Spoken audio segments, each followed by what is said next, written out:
할렐루야. 하나님께 영광 돌립니다.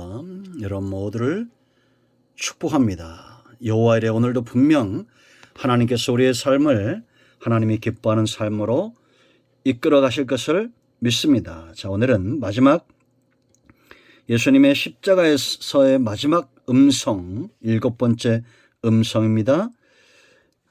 누가복음 23장 46절입니다. 먼저 기도합니다.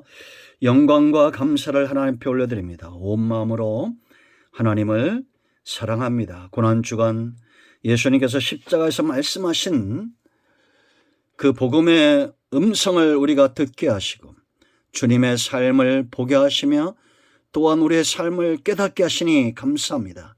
이제 마지막 주님의 음성을 우리가 또한 듣기를 원하고 깨닫기를 원합니다. 종을 낮추시고 겸손하게 하시고 오직 말씀의 통로만 되게 하시고 하나님의 선하심과 인자심과 그 능력과 지혜로 이 말씀의 깊은 것들을 열어 주옵소서. 예수님의 이름으로 사모하며 기도합니다. 아멘. 46절 보겠습니다. 예수께서 큰 소리로 불러 이르시되 아버지 내 영혼을 아버지 손에 부탁하나이다 하고 이 말씀을 하신 후 숨지시니라. 아멘. 예수님의 지상에서의 마지막 삶과 사역의 종결의 모습입니다. 여러분, 사람들은 가장 중요한 것들을 어떻게 보면 가장 등한시하고 살 때가 많습니다. 그건 바로 죽음이죠. 사망의 문턱 앞에서 우리는 어떤 모습으로 이 죽음의 관문을 넘어서야 됩니까? 예수님처럼 아버지여 내 영혼을 아버지 손에 부탁하나이다.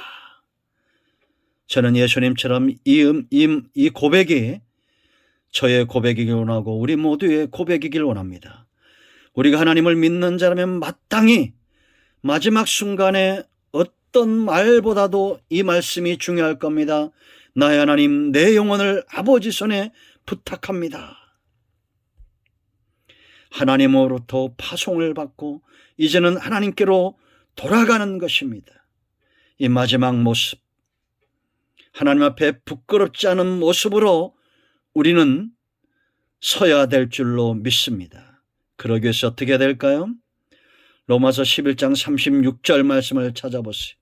이는 모든 만물이 주에게서 나오고 주로 말미암고 주에게로 돌아간다. 제가 이 부분을 가지고 설교도 여러 번 한 기억이 있습니다. 이 말씀을 잘 우리가 이해하면 마지막 순간 우리는 주님처럼 확신과 믿음과 신뢰 위에 서서 주님처럼 하나님을 바라보고 우리의 영혼을 위탁하는 삶을 살게 될 것입니다. 어느 한순간이 아니에요. 제일 먼저는 우리가 주에게서 나왔다는 것을 기억하셔야 됩니다. 위탁의 삶은 하나님을 창조주로 믿는 자들에게 가능한 겁니다. 여러분, 우리는 자동차가 고장이 나면 정비소로 갑니다. 왜냐? 그걸 만든 사람, 그 기계에 대해서 잘 아는 사람이 고칠 수 있기 때문입니다. 바울은 만물이 주에게서 나왔다라고 말합니다. 예수님은 하나님으로부터 나오신 분입니다. 예수님께서 요한복음 17장 18절에 아버지께서 나를 세상에 보낸 것 같이 하나님으로부터 예수님이 땅에 오셨다는 겁니다. 나도 그들을 세상에 보내었고 우리는 주님으로부터 이 땅에 온 겁니다. 하나님은 창조주가 되시고 우리는 피조물이에요. 이걸 아는 자들이 주님께 하나님께 위탁하는 삶을 살게 되어 있습니다. 여러분, 그래서 신앙이 중요한 겁니다.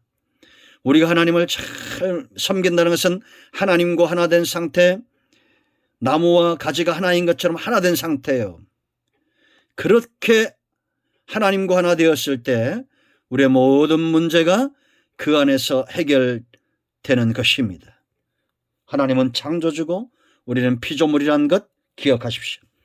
두 번째, 주로 말미암았다. 마지막 순간에 여러분 하나님께 영혼을 위탁하는 확신에 찬 삶을 살 수 있는 비결은 하나입니다. 일생 매 순간마다 하나님을 의지하는 삶, 동행하는 삶을 사는 것입니다.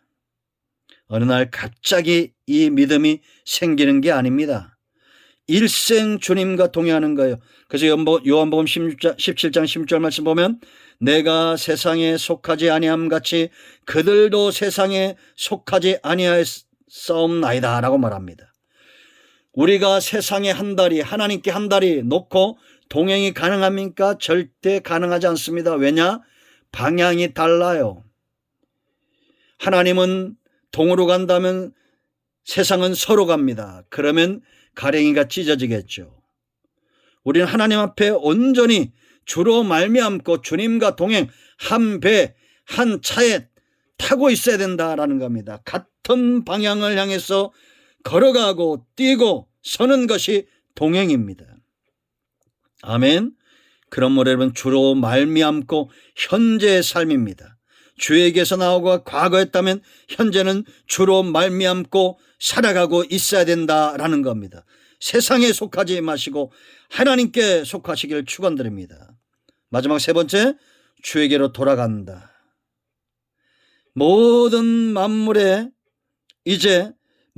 다 주에게 돌아가는데 이것은 이 땅에서의 삶의 마지막이며 또한 새로운 삶의 시작을 말하는 거예요. 그래서 아버지여 내 영혼을 아버지 손에 부탁합니다. 이것은 시작을 위탁하는 겁니다. 지금까지 지상의 삶을 위탁했고 이제는 장차 하나님 나라에서 시작될 새로운 삶에 우리의 영혼을 위탁하는 것입니다. 아멘. 그러니까 여러분, 우리는 이 땅에서 뿐만 아니라 하나님 나라까지 한 번도 우리 주님과의 동행의 끈을 놓지 않는다라는 것입니다. 다시 한번 말씀드립니다. 세상에서 가장 복 있는 인생은 죽음의 문턱에서 보여지는 것입니다. 죽음의 문턱에서 내가 어떤 말을 하고 어떤 중심으로 이 죽음의 문턱을 넘어설 것인가.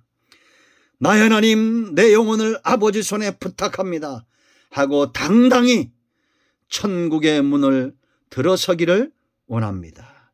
아멘. 7가지 예수님의 복음 소리를 들었습니다. 십자가상 고난이 오면 본색이 드러난다고 그랬죠. 어려움이 오면 본색이 드러납니다. 십자가의 원색적 복음. 그 첫째 뭐였습니까? 용서하는 삶이었습니다. 무지한 자들, 찌르는 자들, 그들의 영혼을 불쌍히 여겨서 용서하셨습니다. 그러면 두 번째, 네가 나와 함께 낙원에 있으리라. 마지막 순간까지 대속의 삶을 사셨습니다. 보소서 아들이니이다. 마지막 순간 고통 가운데도 지상에서의 어머니 마리아를 향한 효도의 마음이 드러난 거예요. 사람은 그 중심에 있는 것을 숨길 수 없습니다. 네 번째, 순종의 삶이여 나의 하나님 어찌하여 나를 버리셨나이까.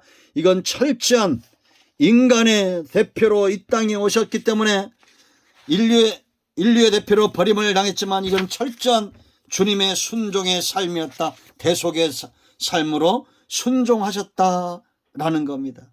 하나님의 뜻에 순종하셨던, 하나님의 주권에 순종하셨던 이 순종을 배우셔야 됩니다. 다섯 번째, 내가 목마르다. 충성된 자의 삶이었다고 그랬죠. 목마름의 고통, 이거 얼마나 여러분 절박한 것입니까? 그래도 충성된 자로 절제와 전제의 삶과 하나님의 뜻에 수종되는 삶을 사셨다라는 겁니다. 여섯 번째, 승리의 삶이었습니다. 다 이루었다. 우리의 마지막 고백이 하나님께서 우리에게 맡겨진 모든 삶의 승리를 외치는 고백이 되기 바랍니다. 죽음은 실패가 아닙니다. 승리의 관문입니다. 일을 지어 성취하는 여호와입니다. 반드시 하나님이 승리하실 겁니다. 우리의 승리에 순종으로 보답하실 거예요. 마지막 7번째, 아버지여 내 영혼을 아버지 손에 부탁하나이다. 이 고백과 이 확신이 저와 여러분의 삶이기를 원합니다. 매년 돌아오는 고난주간이 아니라 우리의 삶이 새로워지고 깊어지고 담대해지기를 원합니다. 모든 만물, 모든 인생은 주에게서 나오고 주로 말미암고 주에게로 돌아가는 겁니다. 새로운 삶의 시작입니다. 과거, 현재, 미래 주님과의 동행을 하나님의 강한 손과 편발로 우리를 이끌어내신 그 능력의 손길을 끊을 존재는 없습니다. 하나님의 선하심과 인자하심이 반드시 저와 여러분을 이끌어갈 것입니다. 그러므로 여러분, 주님처럼 이 땅에서의 삶의 승리가 있기를 축원드립니다. 아멘. 기도합니다. 하나님 감사합니다. 예수님의 이름을 의지하여 기도합니다. 우리 가운데 마음이 상한 자, 병든 자 치유하시고 회복시켜 주시고 고난주간 우리의 삶이 더 견고해지며 하나님의 은혜와 능력이 우리를 사로잡는 시간 되게 하시고 부활의 영광에 참여하기를 원합니다. 예수님의 이름으로 사모하며 축복하며 치유하며 기도합니다. 아멘. 할렐루야. 응답되었습니다. 여러분 모두를 축복합니다. 아멘.